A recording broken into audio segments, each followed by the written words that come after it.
So, what happens when the highest court in the land, the Supreme Court, skips the rules to make a ruling? Justice Samuel Alito, God love the man, was joined by Justice Clarence Thomas, and they're not letting this slide quietly. What happened at midnight in the Supreme Court? I'm going to break down the dissent from Justice Alito. For those that do not know, in the dead of night, the Supreme Court skipped over the rules, and we're going to talk about how they did it, to rule against the executive branch. Now, in a few minutes, I'm going to talk to you about something so very important entitled When the Robes Rule the Republic. And this story goes right along with that tonight. Let's break down Justice Alito's scathing dissent against the Supreme Court's emergency intervention, done literally in the dead of night. Justice Alito calls it unprecedented and legally questionable. Let's unpack it line by line. Are you ready? I'm calling it midnight justice because the court was in a hurry. The court issued emergency relief after midnight without a full legal review or any government input. Justice Alito said it was hasty and premature. And my question tonight, as a casual observer, just your humble neighborhood friendly fluffy professor, my question, since when does the highest court in the land operate like a backroom committee? Justice Alito mentioned the All Writs Act, all ALL writs, WRITS, for those that take notes during my show. I hope you do, so you can go study these things for yourself. My job here is not to build a following, it's to educate the followers, the ones I have. The All Writs Act. The Supreme Court used the All Writs Act to justify them skipping over all the rules. But Justice Alito says not so fast, because that act does not grant new jurisdiction. It only supports existing authority. This move, he argues, stretched the law beyond its bounds. In other words, there's some tomfoolery going on in the SCOTUS. They pulled an old legal lever, but it was attached to the wrong machine. Midnight shenanigans in the SCOTUS. Alito questions whether the appellate court even had jurisdiction to begin with. The supposed appeal was not even from a denied injunction. It was from a constructive denial, meaning the judge didn't act fast enough. And the Fifth Circuit later agreed that they did not have jurisdiction. So, Professor Toto's question is this: can courts rule on cases that technically don't even exist yet? In other words, the Fifth Circuit has admitted they lack jurisdiction. So, how is the Supreme Court ruling on a case that doesn't even exist? Asked Judge Alito. The detainees that have been deported, their attorneys gave the district court 45 minutes to issue a ruling on Good Friday, no less. And when that court did not act within 45 minutes, They declared, the prosecutors did, or the attorneys rather, that it was a denial and rushed to appeal to the Fifth Circuit. But Justice Alito said that that was a stunt that failed to meet the basic standards for emergency relief request. Under Supreme Court Rule 23.3, you're supposed to seek relief from the lower courts first. The court never even heard from the government. Did you hear me? There was no response brief, no oral arguments, just one side of the case. And Judge Alito finds that deeply troubling in a matter this serious. Now, in a criminal trial, this would be like sentencing a man without ever hearing from the defense.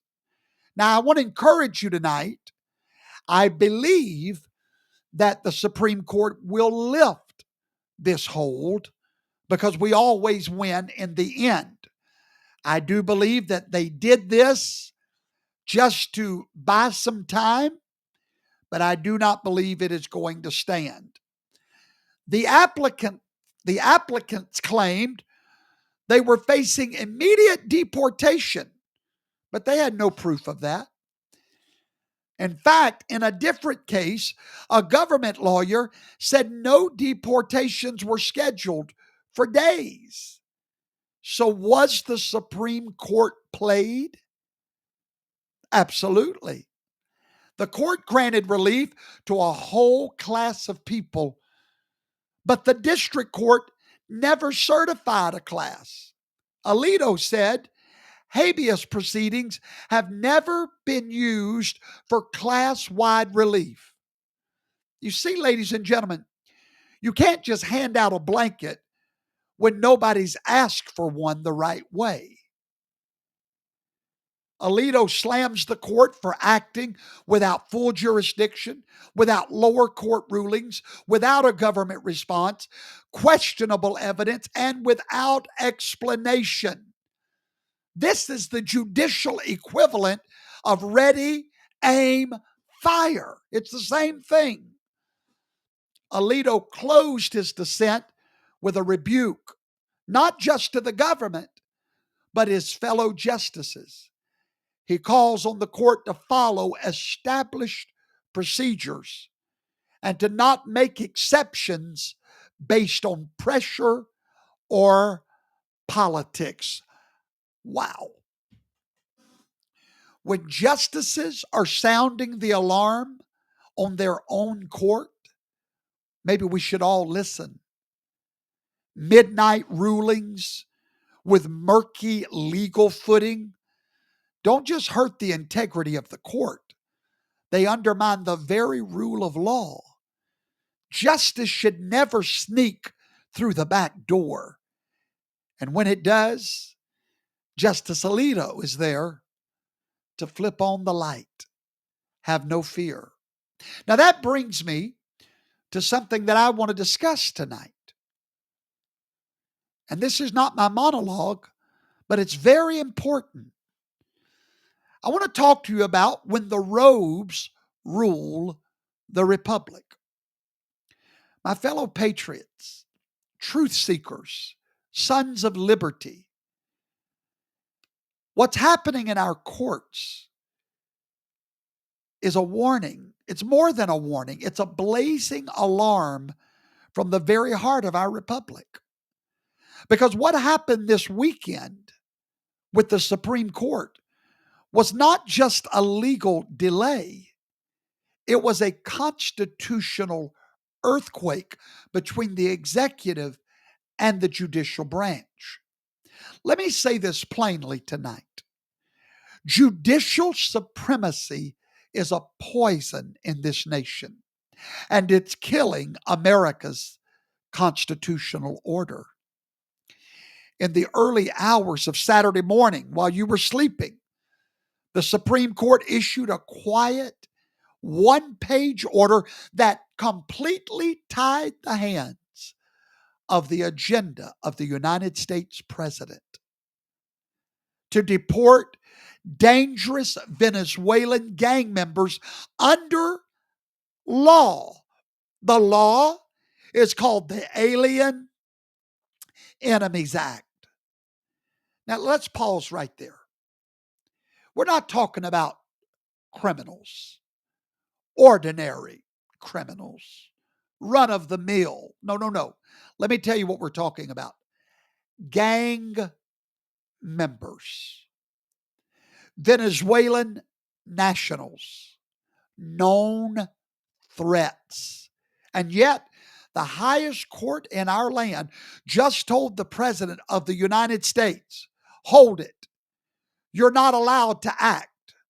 Not yet. Maybe not ever.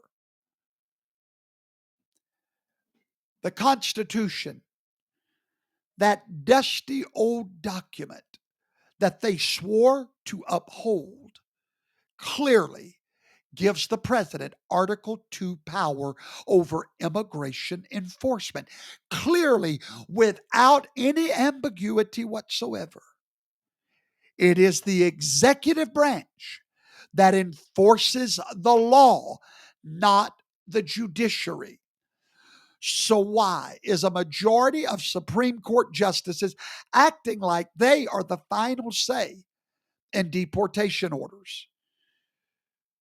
Alito was so disappointed in his own court.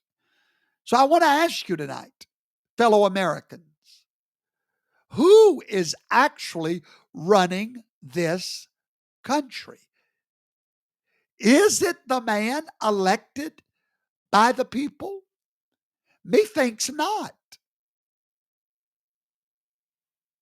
Or is it the unelected lawyers in black robes who have forgotten their boundaries?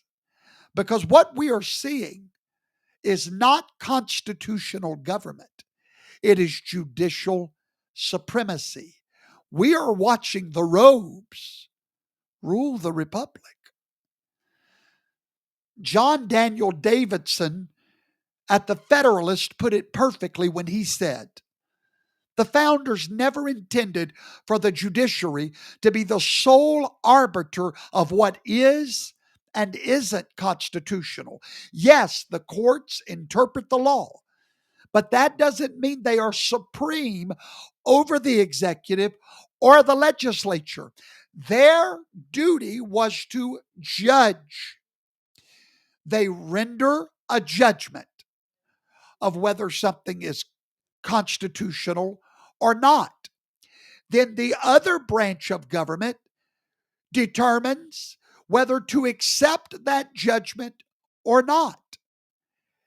If that judgment is violating their rights, then they can say, as one former president did, John Marshall made his ruling, now let him enforce it.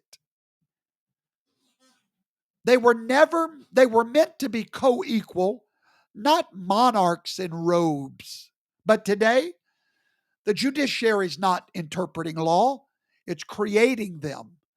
It's blocking the enforcement of those laws. It's deciding which laws count, which laws don't, like they've been crowned high priest of the American law. Just think about Roe v. Wade, a law made not in the legislature, a law made from thin air. 50 years of murder in America was made legal because of an opinion, not a law passed by the people. Think about that. Americans, how long do we sit down and say nothing? That's not constitutional. That's supremacism, judicial supremacism. Now you might be thinking, well, maybe the Supreme Court will reverse this halt. Maybe they'll do the right thing, and maybe they will. But the point is this: time is not our friend. Donald Trump is running out of time that we voted him in to take advantage of. If we lose the midterms, time is over. You know as well as I do, there will be an impeachment if we lose the midterms by Hakeem Jeffries. The fact that Trump even needs the court's permission to do what the Constitution already empowers him to do is a problem. Unless and until President Trump and the Congress begins to challenge judicial overreach, we will continue to be ruled, not governed, by unelected oligarchs in black robes. This is not how the founders drew it up. This is not how freedom survives. This is not how a republic stands. Judicial supremacy is not law and order. It's lawlessness in the name of order. And if America doesn't wake up soon, we're going to find out what happens when the president loses his sword and the court swings it for him. I hope you heard what I just said. When the president loses his sword so the court can swing it for him, guess what? We, the people, can impeach a president, but we have no power over judges. Think about that for a moment. Let that percolate, saturate, ingratiate what I just said. We, the people, can impeach a president, but if he's a swordless president, then we really have no power, do we? For if we cannot impeach these judges, and they now swing the president's sword, truly, it's all just a joke.